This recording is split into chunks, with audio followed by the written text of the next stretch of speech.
चिमुकल्यांच्या रंगात नावून निघाले गुरुजी। नायगाव जिल्हा परिषद शाळेत रंगपंचमीचा जल्लोष।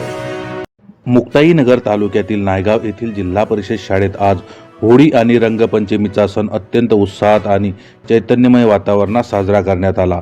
एरवी अभ्यासाच्या ओझ्याखाली दबलेली दप्तर आज बाजूला सारून विद्यार्थ्यांनी रंगाच्या दुनियेत मुक्तपणे विहार केला।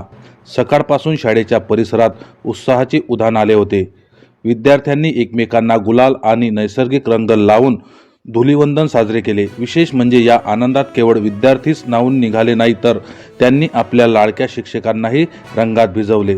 शिक्षकांनीही शिस्तीचा विसर पडू देत विद्यार्थ्यांच्या उत्साहात सहभागी होऊन रंगांचा आनंद लुटला।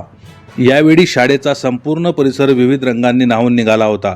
होळी रे होळी पुरणाची पोळी अशा घोषणांनी परिसर दणाणून गेला होता।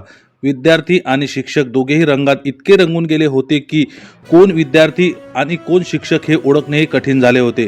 गुरु शिष्यांच्या नात्यातील हा ओलावा आणि आनंद पाहून उपस्थितांचेही डोळे सुखावले। या उपक्रमामुळे विद्यार्थ्यांमध्ये सामाजिक सलोखा आणि सणाचे महत्त्व अधोरेखित झाले। पारंपरिक पद्धतीने होळी आणि नैसर्गिक रंगांची रंगपंचमी साजरी करून नायगावच्या चिमुकल्यांनी एक वेगळा आदर्श घालून दिला आहे।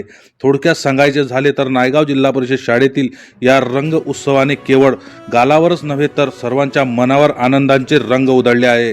Bureau report Tapi Purna news, Muktainagar, Jalgaon.